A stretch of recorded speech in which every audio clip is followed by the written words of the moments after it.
Hi ka online, alam mo ba na kahit sa simpleng click or share, pwede kang maging target ng cybercrime? Ako si Bimo at sa loob ng 3 minuto, matututo tayo kung paano maging ligtas, online at iwasan ng scams, identity theft at cyberbullying. Unahin natin ang online scams. Ito ang panlilinlang sa internet para makuha ang pera o personal na impormasyon. Halimbawa, may nagpadala sa iyo ng link na may libreng iPhone o premium cash. Pero kapag click mo, humihingi na ito ng iyong personal information o bank details. Minsan, kahit alam nating delikado, naiinganyo pa rin tayong i-click dahil mukhang legit. Based sa survey, marami sa atin ang alam na ang scam, pero may ilan pa rin nahihirapang tukuyin ang mga palatandaan. Kaya mahalaga na matutunan natin ang tamang paraan para i-check kung scam o hindi bago mag-click, mag-share o magbigay ng impormasyon online. Quick quiz. Kung nakatanggap ka ng message na nagsasabing panalo ka ng libreng iPhone, ano ang dapat mong gawin? A. I-click agad. B. I-check muna kung legit.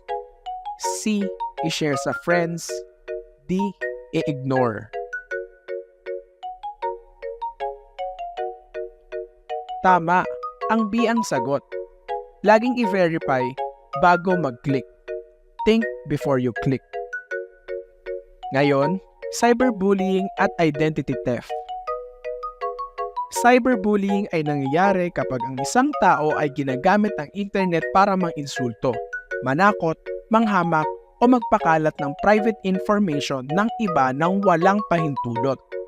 Pwede itong mangyari sa social media, group chats, o kahit sa online games. Kahit minsan, sa tingin natin ay joke lang. Pwede itong makaapekto sa mental health at confidence ng biktima.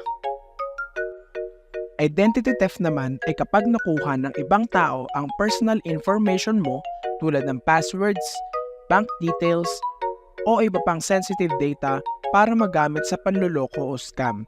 Halimbawa, kapag na-hack ang account mo at ginamit sa financial fraud, ikaw ang maaapektuhan. Sa survey natin, marami sa mga estudyante ang may idea sa kahalagahan ng data privacy. Pero may ilan pa rin na hindi aware sa panganib ng oversharing online. Para maiwasan ito, huwag basta-basta ibigay ang password.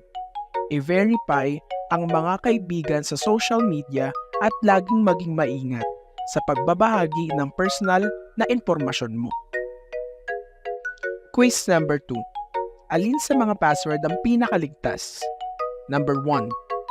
1, 2, 3, 4, 5, 6. Number 2. My name 2026. Number 3. Password. Number 4. ABCDEFG.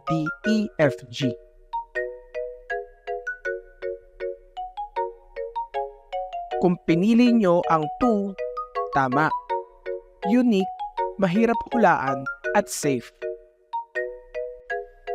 Para maging ligtas online, tandaan ang 3 hakbang. Number 1, think before you click.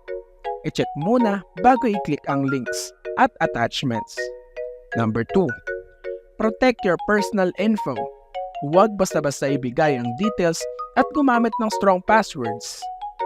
Number 3, report cyberbullying. Sabihan ng trusted adults, teachers o parents kapag may online harassment. Ka-online, ikaw ang boss ng safety mo. Sa bawat click, maging alerto at protektado. Ako nga pala ulit si Bimo. Be safe, stay smart. Ingat!